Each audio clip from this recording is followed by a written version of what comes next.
네, 삼손의 결혼과 하나님의 경륜, 삼손의 결혼과 하나님의 경륜이라는 제목으로 말씀을 전하도록 하겠습니다. 지난 시간 먼저 생각해 보겠습니다. 하나님께서 사사기의 마지막 사사를 등장시키시는데 불임의 여인에게 이제 임신하였다라는 소식을 전해주시면서 삼손의 출생을 예고하십니다. 하나님께서 그렇게 알리신 방법은 여호와의 사자가 나타나서 가르쳐 주셨는데, 이 여호와의 사자는 구약 성경에 나타나신 성자 하나님, 바로 그리스도셨다라는 것을 우리는 배웠습니다. 이 여호와의 사자께서 나실인 규례를 가르쳐 주시면서 삼손의 정체성을 말씀해 주십니다. 그리고 블레셋 손에서 이스라엘을 구원하기 시작할 사람이다라고 하면서 그의 사명까지도 얘기를 해주세요. 그러니까 삼손은 태에 있을 때부터 그가 하나님 앞에 성별된 나실인 정체성이 있었고 그가 해야 될 사명이 주어졌었던 사람이라는 것이죠.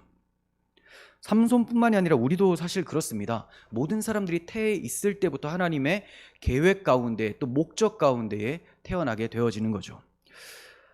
여호와께 번제와 소제를 마노아, 삼손의 아버지죠, 그리고 어머니가 드립니다.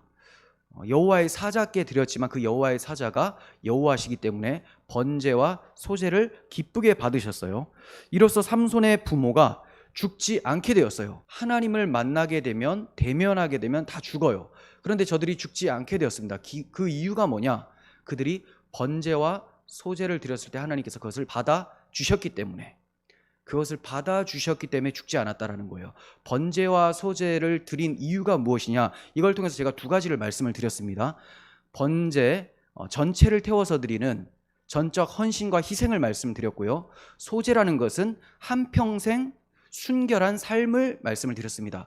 그러니까 평생 나실인으로서 성별되어 봉사하게 되고 마지막에는 자신의 희생을 통하여서 이스라엘을 구원하기 시작하는 사사 삼손의 사명과 정체성, 이게 번제와 소제다라는 것을 말씀드렸고, 궁극적으로는 삼손이 예표하고 있었던 번제와 소제로 우리를 구원해내실 예수 그리스도를 나타내고 있었다라는 것을 알게 되었습니다. 그래서 오실 예수 그리스도의 대속 때문에 삼손의 부모가 죽임당하지 않을 수가 있었고, 삼손의 부모는 이스라엘 백성들을 대표하는 상징적인 인물이었기 때문에 이와 같이 이스라엘 백성들도 구원해 주실 것이다 라는 것을 보여주시면서 삼손의 출생이 이제 마치게 되는 거예요.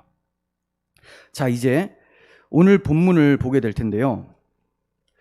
줄거리를 먼저 말씀을 드릴게요.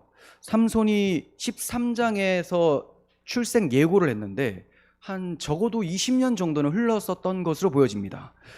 결혼할 나이가 되어서 많이 자랐습니다. 삼손이 블레셋 여인을 보고 좋아하며 결혼 승낙을 요구합니다.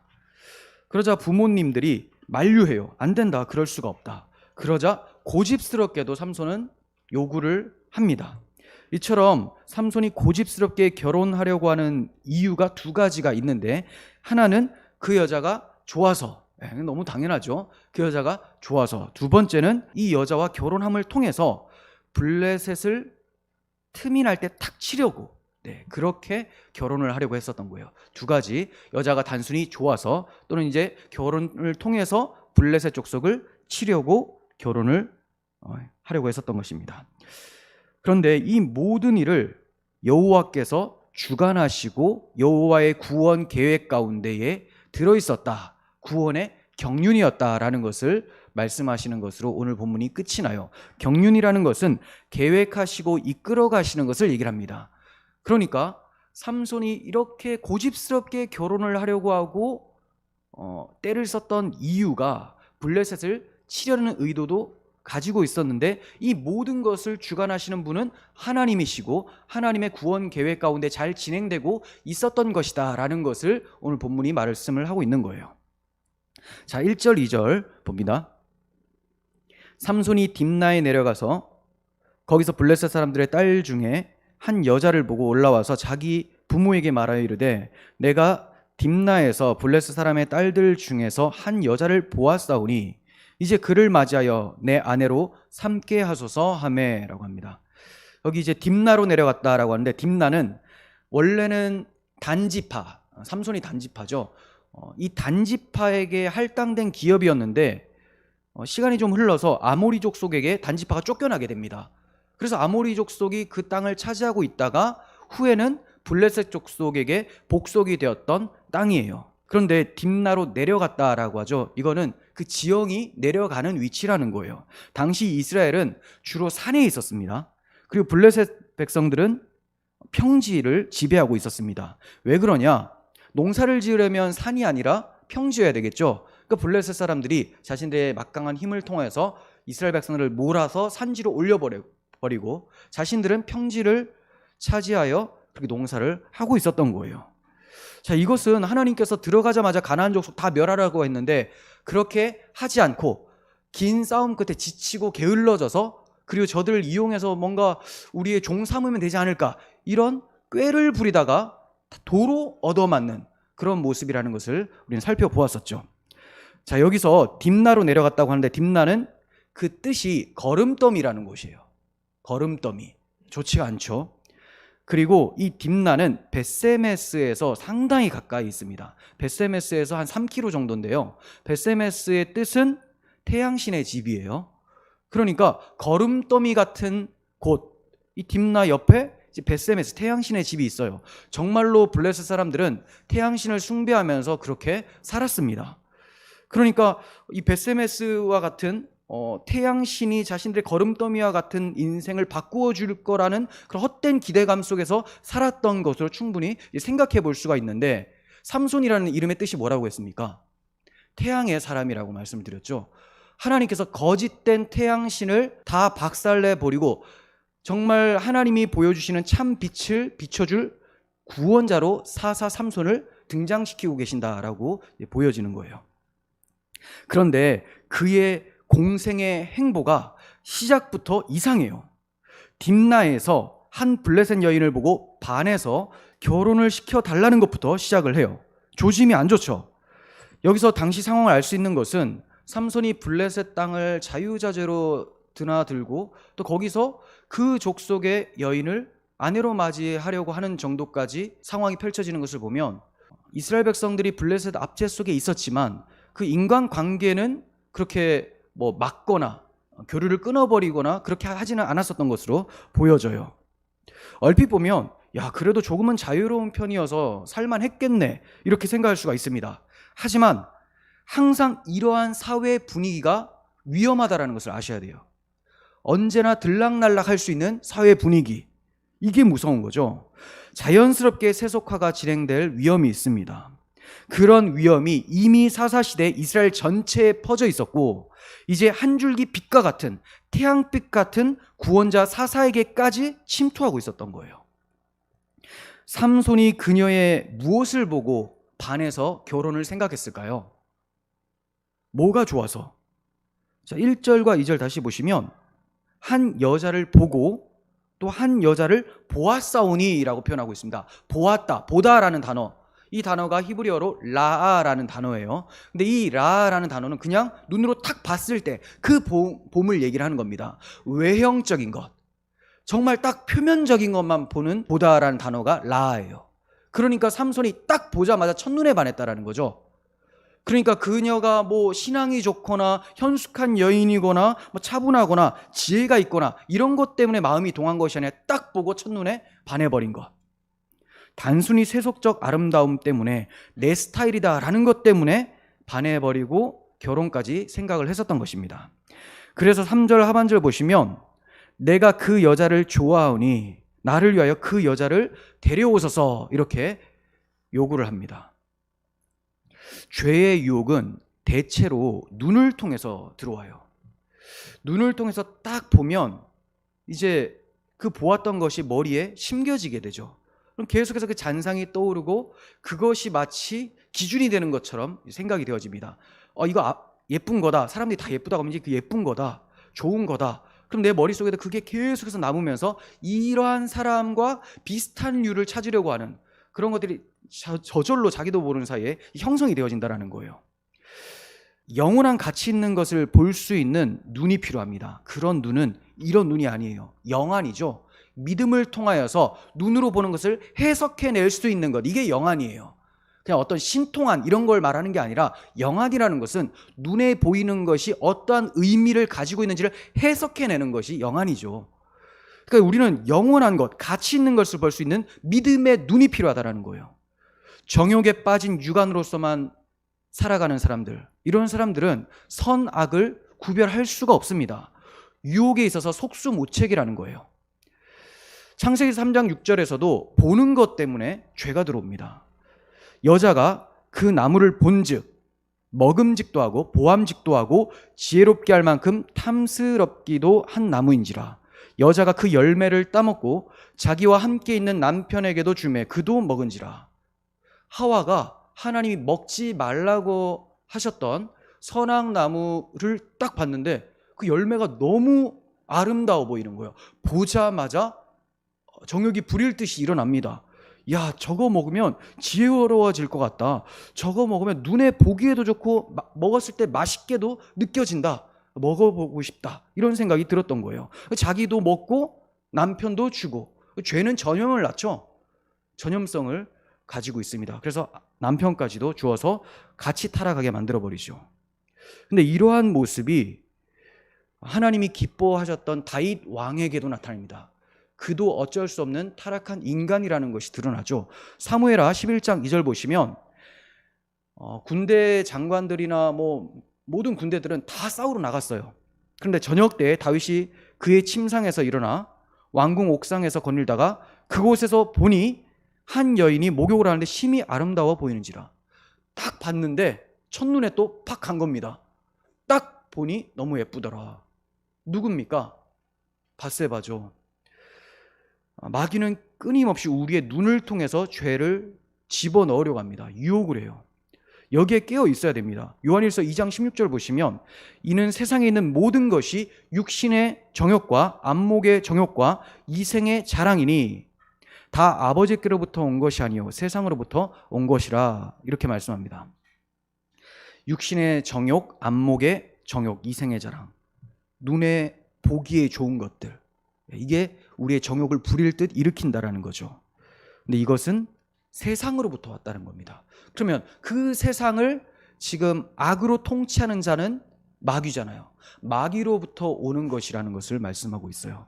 그러므로 우리가 깨어서 이것을 잘 분별할 수가 있어야 됩니다. 그러기 위해서는 하나님의 뜻이 무엇인지를 성경을 통하여, 설교를 통하여, 기도를 통하여 충분히 알게 되고, 그렇게 했을 때 우리가 눈으로 본 것을 해석해낼 수가 있게 되는 거예요. 이러한 믿음을 가지는 여러분들 되었으면 좋겠습니다. 육신의 정욕, 안목의 정욕에 사로잡힌 자의 특징이 나오는데 고집스러움이에요. 삼손이 얼마나 고집스러운지 봅니다. 내가 그 여자를 좋아하니 나를 위하여 그 여자를 데려와 주세요. 이렇게 얘기를 하죠. 여기서 그 여자라고 했는데 이 단어는 에트라는 단어예요. 이 에트라는 단어는 목적어를 분명하게 지시해주는 번역 불가능한 불변사라고 합니다. 좀 특이해요. 번역 불가능한 불변사. 그러니까 다른 것으로 대체될 수 없는 딱 이거라는 거예요. 그러니까 어떻게 해석이 됩니까? 내가 그 여자를 좋아하니 나를 위하여 그 여자, 오직 그 여자를 내게 꼭 데려와 주세요. 그 여자 외에는 안 됩니다. 이거예요. 고집스럽죠. 완전히 지금 딱 꽂힌 겁니다. 그녀를 반드시 데려와 달라는 거예요. 삼손처럼 외모만 보며 결혼한다는 것은 결혼 제도를 만드신 하나님의 뜻을 저버리는 행위죠. 결혼에 여러 목적이 있지만 그 중에 제일 큰 목적이 무엇입니까? 복음을 알고 복음을 함께 공유하는 거예요. 그게 제일 큰 목적이에요. 여러 유익이 있습니다. 하지만 이것이 제 1순위입니다. 창세기 2장 21절에서 24절 봅니다. 여호와 하나님이 아담을 깊이 잠들게 하시니 잠들매 그가 그 갈빗대 하나를 취하고 살로 대신 채우시고 여호와 하나님이 아담에게서 취하신 그 갈빗대로 여자를 만드시고 그를 아담에게로 이끌어 오시니 아담이 이르되 이는 내 뼈 중에 뼈요 살 중에 살이라. 이것을 남자에게서 취하였은즉 여자라 부르리라 하니라. 이러므로 남자가 부모를 떠나 그의 아내와 합하여 둘이 한 몸을 이룰지로다. 자, 아담에게 아내를 주시고 처음으로, 세상에서 가장 처음으로 결혼이 무엇인지를 보여주시는 거예요. 결혼은 하나님께서 아담의 갈빗대를 취해서 아담의 몸의 일부를 통하여서 한 몸 되게 만드시는 거죠. 그러니까 원래 한 몸이에요. 원래 한 몸. 근데 빼셨다가 이제 둘이 한 마음과 한 몸으로 연합되어 하나님께 영광 돌리는 것이 부부고 결혼이다라는 것을 보여주고 있습니다. 그런 단순히 이 둘만의 결혼을 말씀을 하는 것은 아니죠. 사도 바울은 이 본문을 말씀하면서 나는 지금 예수 그리스도와 교회와의 관계를 지금 설명하고 있다라고 얘기를 하죠. 에베소서 5장 31절 보시면 그러므로 사람이 부모를 떠나 그의 아내와 합하여 그 둘이 한 육체가 될지니 이 비밀이 크도다. 나는 그리스도와 교회에 대하여 말하노라. 남편들아, 아내들아 이렇게 얘기를 하다가 갑자기 나 지금 예수님과 교회에 대해서 얘기를 하는 거야. 왜냐하면 결혼이 그 이유로 주어진 것이거든. 이렇게 말씀을 하고 있는 거예요. 그러니까 정말로 예수 그리스도께서는 십자가에서 옆구리에 창이 찔림으로써 물과 피를 쏟으시고 교회를 탄생시키셨습니다. 아담의 갈빗대를 취하여서 하와를 만들어내신 것처럼 하나님께서는 당신의 아들의 옆구리에서 물과 피를 흘리게 하심으로 교회를 탄생시키셨어요. 그리고 예수 그리스도 그 희생 때문에 이제 교회가 그리스도와 연합되어 한 몸을 이루게 되었습니다. 그래서 교회를 가리켜서 그리스도의 몸이라고 하고 그리스도는 교회의 머리라고 하는 것이죠. 그러니까 결혼을 하는 이유가 뭐냐? 최대 목적이 뭐냐? 둘이 그리스도의 복음을 아는 두 사람이 만나서 그리스도의 복음을 풍성히 누리며 대화하며 그리스도를 통하여서 하나님 아버지께 영화롭게 하고 그 하나님을 즐거워하는 것, 이게 결혼의 최고 목적이라는 거예요. 그렇게 함으로써 하나님 나라를 이 땅에서 결혼을 통하여서 보여줘야 하는 것입니다. 그게 그리스도인의 결혼 생활이에요. 하나님 나라의 가장 작은 형태인 성도의 가정에 하나님을 사랑하지 않으며 하나님의 통치를 즐거워하지 않는 사람이 있다라는 것이 상상이 됩니까? 자, 가정이라고 하니까 상상이 되는 것 같죠. 그런데 하나님 나라에, 천국에 하나님의 통치를 싫어하고 하나님을 기뻐하지 않는 사람이 들어가 있다. 이거 상상이 안 되잖아요. 근데 가정이라는 것, 성도의 가정이라는 것은 하나님 나라의 최소단이잖아요. 그러므로 가정에서도 그런 일이 발생해서는 안 되는데 오늘날 교회에서는 많이 발생하고 있다는 거예요. 그러므로 교회가, 특히 성도의 가정이 이 땅에서 하나님 나라를 제대로 보여주는 기능을 상실하고 있다는 것을 보게 된다는 거죠. 세상의 그런 풍습이나 세상의 풍조에 휘둘려서는 안 돼요. 다 그렇게 하니까 나도 그렇게 하겠다. 아닙니다. 하나님께서 제정하신 이유, 그 목적에 따라서 우리도 그렇게 행해야 되는 것이 올바른 거예요. 자, 3절 보시면 그의 부모가 그에게 이르되 내 형제들의 딸들 중에나 내 백성 중에 어찌 여자가 없어서 내가 할례받지 아니한 블레셋 사람에게 가서 아내를 맞으려 하느냐. 삼손이 그의 아버지에게 이르되 내가 그 여자를 좋아하니 나를 위하여 그 여자를 데려오소서. 삼손의 부모가 아주 답답해하면서 반대하고 만류합니다. 절대로 이방 여인과는 결혼해서는 안 된다. 왜냐? 크게 세 가지로 볼 수가 있는데요. 첫 번째, 이방인과의 결혼을 율법에서 금지하고 있기 때문이에요. 너무 단순한 이유입니다. 하나님이 법으로 안 돼라고 했기 때문에 안 되는 거예요. 신명기 7장 3절 보시면 또 그들과 혼인하지도 말지니 내 딸을 그들의 아들에게 주지 말 것이요 그들의 딸도 내 며느리로 삼지 말 것은 그가 내 아들을 유혹하여 그가 여호와를 떠나고 다른 신들을 섬기게 함으로 여호와께서 너희에게 진노하사 갑자기 너희를 멸하실 것임이니라. 자, 왜 하지 말라고 하십니까? 이유를 설명 안 해주셔도 우리는 복종해야 돼요. 그런데 이유를 자세하게 설명해 주셨습니다. 왜냐하면 그 새롭게 들어오는 며느리나 사위가 이방인이라면 이방 풍조를 따라서 살게 될 것이고 함께 우상 숭배를 하여서 세속화될 수 있다라는 것을 경계하는 거죠. 그러니까 이방인이 회개하고 할례를 받아서 여호와 신앙으로 들어오면 가능해요. 그 사람 그냥 유대인이 되는 거예요. 그런데 그가 돌이키지 않고 자신의 가치를, 세속 가치를 그대로 가지고 있으면서 유대인과 하나가 된다? 그렇다면 어느 쪽으로 땡길 수 있을까요? 여러분, 우리 이스라엘 역사를 봤잖아요. 단 한 번도 이스라엘 백성들이 이방인과 통혼했을 때 이스라엘화 시킨 적이 있습니까? 없어요. 다 세속화되어 버렸습니다. 다 세속화. 그 세속화의 가장 절정이 노아 당시에 있었죠. 하나님의 아들들이 사람의 딸들과 결혼해서 완전히 다 세속화되어 버려서 이제 이 세상에 하나님을 경외하는 사람이 딱 8명밖에 남지 않았다는 거예요. 노아의 가족들. 그래서 하나님께서 홍수 심판으로 멸하셨습니다. 가만히 내버려두면 노아까지도 세속화돼서 그리스도께서 오시는 통로가 차단되기 때문에, 그러면 하나님께서 인류를 구원하시고자 하는 구원 계획이 사라지기 때문에 하나님께서는 당신의 신실한 약속을 이어가시기 위해서라도 심판을 내리셨다는 거죠. 항상 세속과 거룩한 하나님의 백성이 만나게 되면 거룩한 하나님 백성들이 무너지게 됩니다. 그러니까 깨어있으라고 말씀을 하시는 거예요. 절대로 통혼하지 말라. 세속화되고 우상 숭배를 하게 된다는 것은 다른 말로 메시아 언약을 버리게 되었다라는 거죠. 많이 말씀을 드렸죠. 메시아 언약을 버린 결과 항상 나타나는 것이 우상 숭배예요. 제사를 드리긴 합니다. 하나님께 제사를 드리긴 해요. 하지만 그 의미도 다 상실해버렸고 마치 이방 신에게 제사 드리는 것처럼 하나님께도 양을 잡아서 바쳐버립니다. 그러니까 하나님께서는 그런 제사를 이방 제사로 본다는 거예요. 무엇을 잃어버리면 그렇게 되느냐? 형식이 그대로 남아있어도 그 메시아 언약, 하나님께서 구원자를 보내주셔서 이 구원자의 희생 대속을 통하여 너희를 구원해 내시겠다라는 그 정신, 그 약속을 잊어버리게 된다면 어떠한 올바른 형식이라 할지라도 그 내용이 빠져버리기 때문에 우상숭배가 되는 거라는 거죠.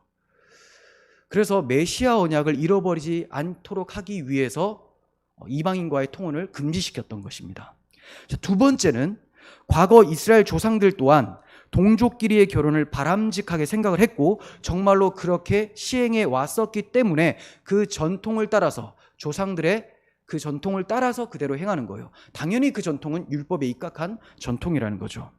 아브람도 아들 이삭의 아내를 구하기 위해서 가나안 족속의 딸들 중에서 내 아들을 위하여 아내를 택하지 말고 내 고향, 내 족속에게로 가서 내 아들 이삭을 위해서 아내를 택하라, 이렇게 명령을 했었습니다. 아버지께 신앙교육을 잘 받았었던 이삭 또한 그 아버지, 그 아들이라는 것을 보여줘요. 그는 아들 야곱에게 너는 가나안 사람의 딸들 중에서 아내를 맞이하지 말고 밧단 아람으로 가서 내 외조부 부두엘 집에 들어가서 내 외삼촌 라반의 딸들 중에서 아내를 맞이하라, 이렇게 얘기를 합니다. 그러니까 우리 친족끼리 결혼을 해라. 이 당시는 그게 가능했어요. 그렇게 하는 이유가 뭐냐? 이방인과 통혼하게 되면 메시아 언약을 잃어버릴 수 있으니까.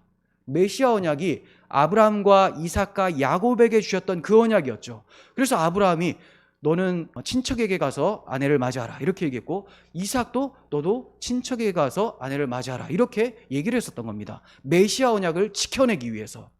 자, 그러니까 결혼을 한다라는 것은 메시아 언약, 다른 말로 복음을 지켜내기 위해서라도 그렇게 해야 된다는 거죠. 근데 오늘날 그러한 신자와 불신자의 결혼들이 너무나 많아지다 보니까 뭐가 상실되느냐? 가정에서 복음을 지켜내는 것이 사라지게 시작된 거예요. 그러면 가정이 모이면 교회가 되잖아요. 근데 그러한 가정들이 다 무너지게 되니까 교회에도 복음이 그만큼 약해지는 겁니다.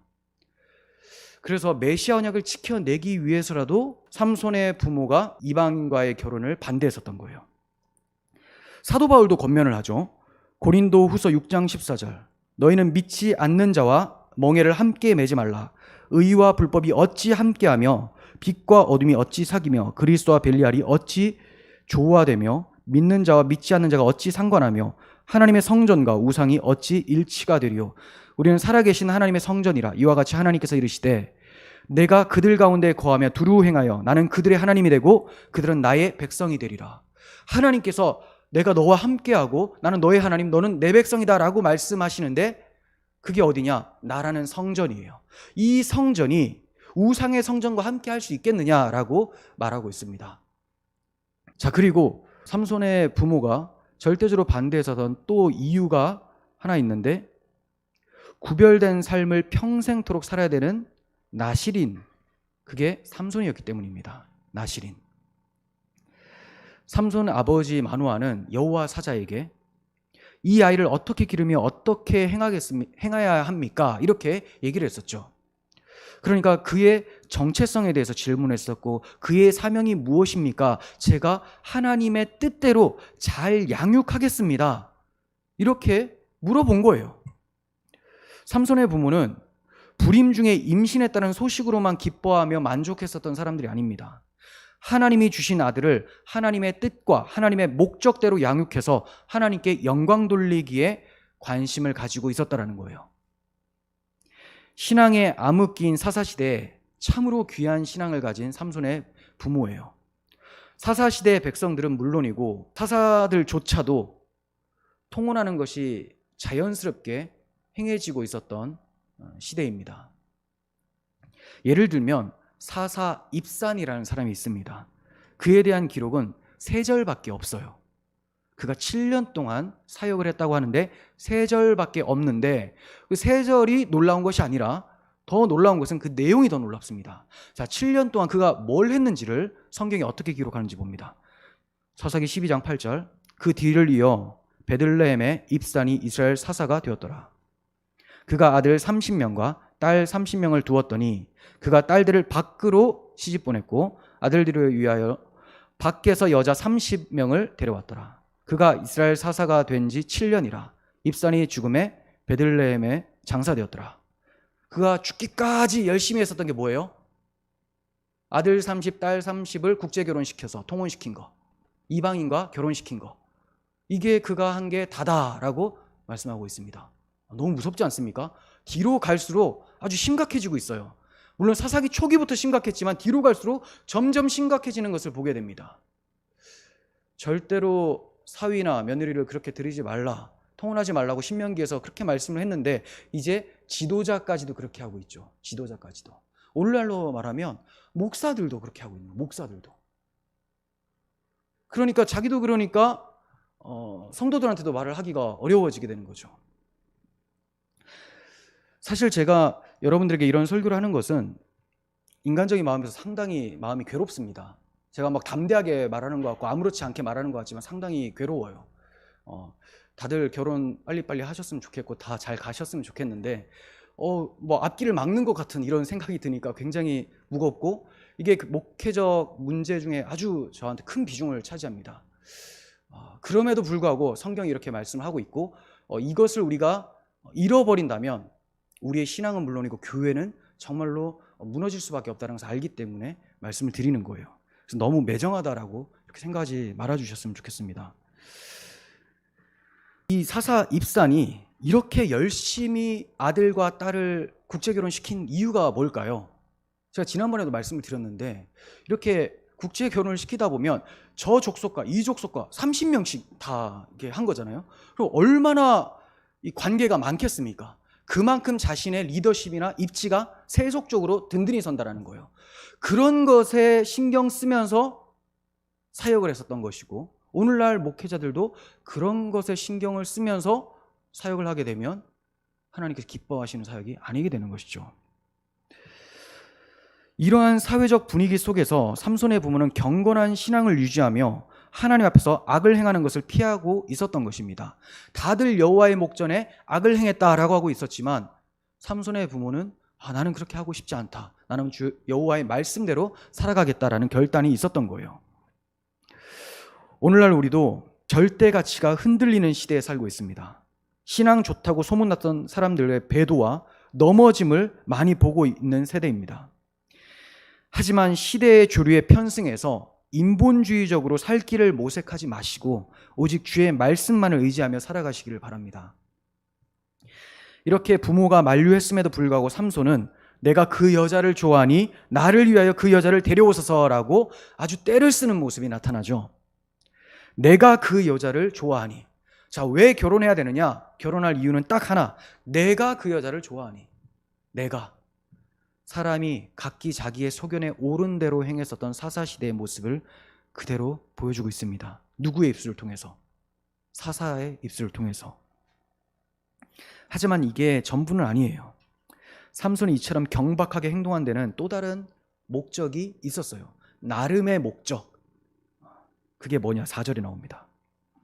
그때 블레셋 사람이 이스라엘을 다스린 까닭에 삼손이 틈을 타서 블레셋 사람을 치려 함이었으나 그의 부모는 이 일이 여호와께로부터 나온 것인 줄을 알지 못하였더라. 나름의 목적을 가지고 있죠. 내가 이 여자와 결혼해서 블레셋 사람들이 방심하는 사이 우리하고 결혼했다, 화친의 상태가 아닌가라고 할 때 틈을 타서 치려고 했었다라는 겁니다. 그러니까 목적이 괜찮아 보여요. 물론 그렇다고 해서 외모에 빠져서 결혼하고자 한 마음이 아니었다라는 것은 아니에요. 네. 첫눈에 반한 것은 맞습니다. 하지만 두 마리 토끼를 잡으려고 했어요. 내 마음에, 내 정욕에 딱 드는 저 사람과 결혼하고 싶은데 이런 계기로 블레셋도 칠 수 있고 이거 얼마나 좋으냐라는 생각을 가지고 있었던 거라는 거죠. 자기 정욕을 위한 일과 거룩한 사명을 위한 일을 동시에 행하려고 했었던 거예요. 결혼해서 하나님 백성 되게 하면 되겠다. 그리고 블레셋은 틈을 봐서 멸하겠다. 그러면 하나님의 일도 하고 내 마음에 드는 여인도 아내로 삼을 수 있고 얼마나 좋은가, 일석이조 아닌가, 이렇게 생각을 했었던 거죠. 성도 중에도 이런 식의 생각을 하고 있는 사람들이 얼마나 많습니까? 불의한 방법으로 돈을 많이 벌어도 하나님의 일을 위해서 내가 내기만 하면, 헌금만 내면 되는 거 아니냐, 좋은 데 쓰기만 하면 되는 거 아니냐. 그리고 저 불신자 애인을 만나 저 영혼도 예수 믿게 하고 그러면 저 가족도 예수 믿게 되어서 내가 선교를 할 수 있는 거 아니냐, 이렇게 생각을 한다는 거예요. 여러분, 목적이 수단을 정당화할 수 없습니다. 율법을 어기며 이방 여인과 결혼하면서까지 사명을 감당한다는 것은 잘못된 거예요. 하나님께서는 하나님이 기뻐하시는 방법으로 하나님이 주신 사명을 감당하길 원하세요. 어차피 결과만 좋으면 되는 거 아닌가, 또는 목적만 바르면 되는 거 아닌가, 이렇게 생각하는 것은 참 성도가 해서는 안 되는 생각이고 참 성도라면 하기 힘든 생각이라는 거예요. 하나님이 악을 행하면서까지 선을 원하시는 분은 아니라는 것을 잊지 않았으면 좋겠습니다. 또 하나 생각해 보겠습니다. 하나님께서는 초자연적 권능으로 삼손을 쓰지 않으셔도 충분히 블레셋을 다 멸하실 수 있음에도 불구하고 저 말 안 듣고 허물 많고 고집스러운 삼손을 들어 쓰셨다라는 거예요. 왜 그렇게 하셨을까요? 블레셋을 심판하는 것만이 하나님의 목적이 아니었습니다. 그러한 삼손의 잘못됨을 통하여서도 하나님께서 그를 사용하셔서 그를 점점 변화시켜 가시고 그를 하나님 백성답게 만들어 가시는 것에 하나님의 목적이 있으셨다는 거예요. 그러니까 내가 정말 잘못된 방법으로 어떻게든 하나님의 일만 하면 되지 않겠느냐라고 할 때 하나님께서는 아니, 내가 이것을 너에게 허용은 하겠지만 이게 기뻐서 허용하는 것은 아니다. 이런 것을 통해서 네가 얼마나 잘못한 것인지를 나중에 깨닫게 하기 위해서 내가 그냥 잠시 내버려 두는 것뿐이야.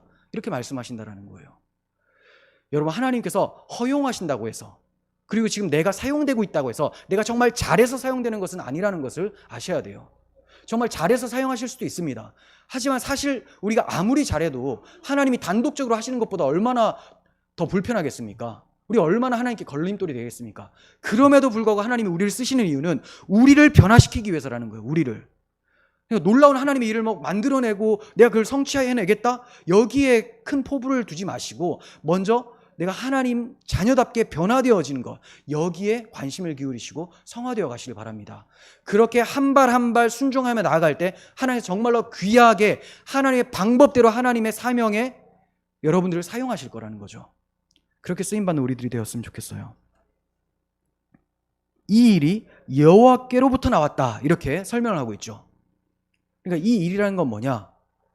삼손이 이방 여인과 결혼을 해서 틈을 타서 블레셋을 치게 하는 이 일이 여호와께로부터 나왔다, 이렇게 설명을 덧붙이고 있습니다.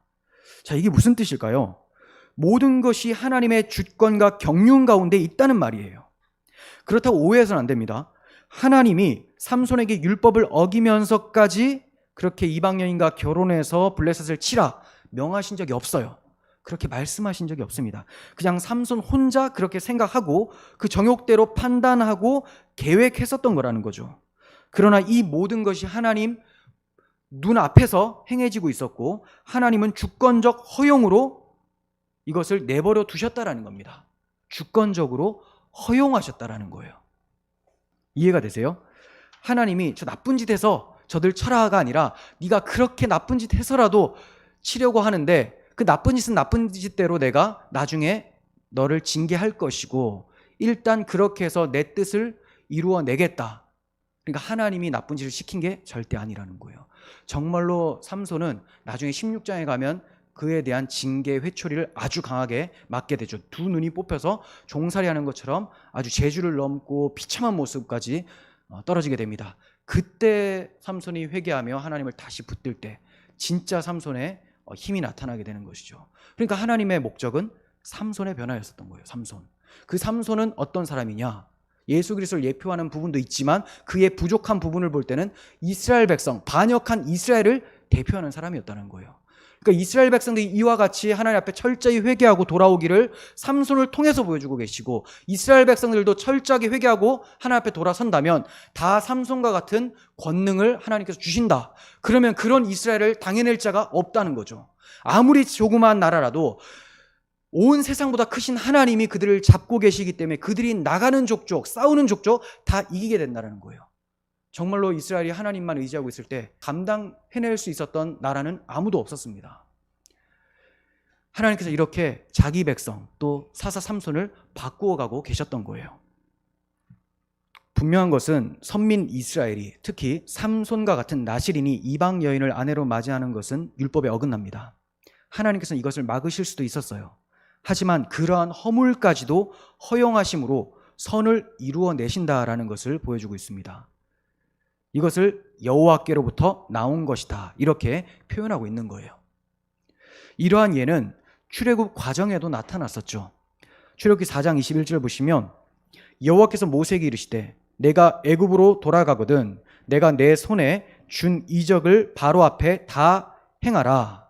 그러나 내가 그의 마음을 완악하게 한즉 그가 백성을 보내주지 아니하리니. 자, 내가 너를 바로 앞에 보낼 텐데 여러 이적을 행하게 할 것이다. 그래서 정말 9가지 재앙을 내리잖아요. 그때 바로가 처음에 놀라지만 또다시 마음이 강팍해집니다. 그렇게 된 이유가 뭐냐? 하나님께서 그렇게 하셨다라는 거예요. 그러면 너무나 착한 마음씨였었던 바로를 하나님께서 강팍하게 하신 거냐? 그게 아니에요. 이 모든 인간은요, 하나님이 놔버리잖아요. 그럼 다 똑같은 살인자입니다. 다 똑같은 죄인이에요. 근데 하나님께서 그를 붙잡고 계셨는데 일반 은총 가운데 그가 인간성을 잃지 않도록 붙잡고 계셨는데 하나님께서 그가 악한 대로 내버려 두셨다라는 거예요. 내버려 두셨다. 그러니까 원래 악함이 막 솟아나는 겁니다. 그렇게 하신 이유가 뭐냐?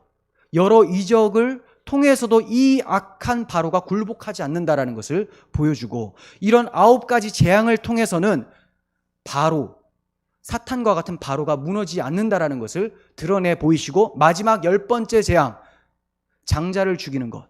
근데 이 장자를 죽일 때 하나님께서 무엇을 통해 보여주셨습니까? 유월절 어린 양의 피를 바른 집은 장자가 죽지 아니하리라. 바로 유월절 어린 양의 피의 대속의 힘으로만 사탄과 같은 바로가 굴복하게 된다는 것을 보여주기 위해서 강팍하게 하셨다는 거예요. 이해가 되시죠?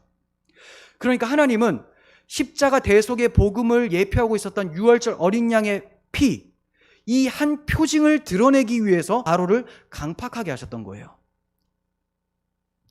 여호수아가 가나안 족속을 멸할 때도 이러한 하나님의 주권과 경륜이 나타났습니다. 여호수아 11장 20절 보시면 그들의 마음이 완악하여 가나안 족속들의 마음이 완악해서 이스라엘을 대적하여 싸우러 온 것은 여호와께서 그리하게 하신 것이라.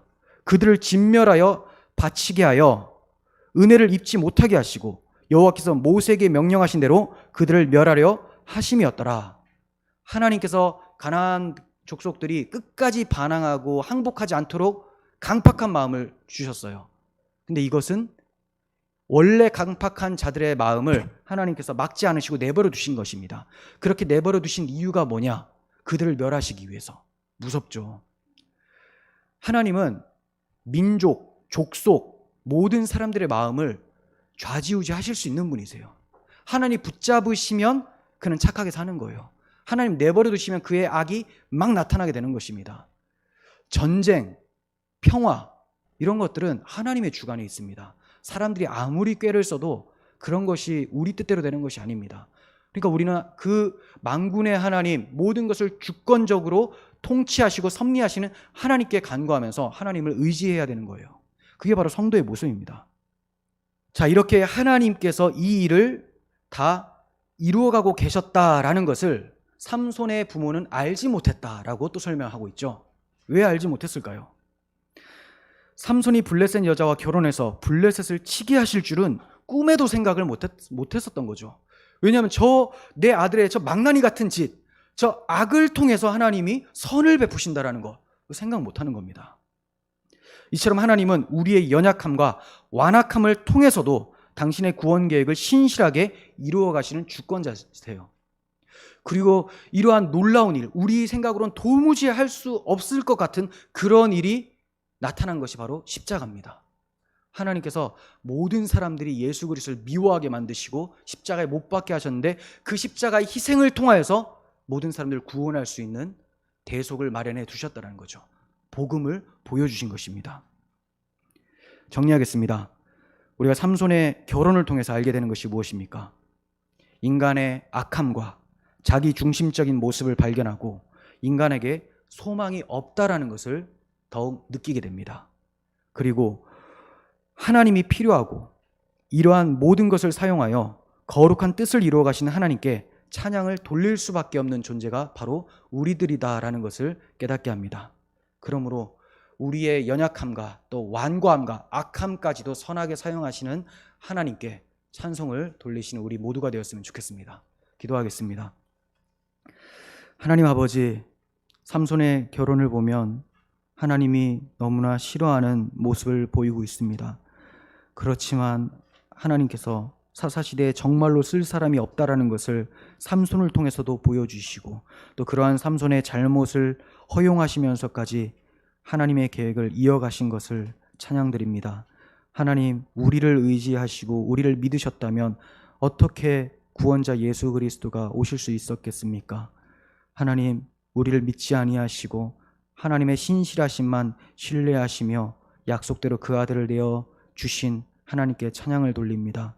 하나님의 뜻대로 지어져가는 저희들 되게 해주시고 오직 하나님의 주권만을 인정하며 하나님의 통치함 받아 사는 저희들 되게 하여 주시옵소서. 우리 구주 예수 그리스도 이름으로 기도합니다. 아멘.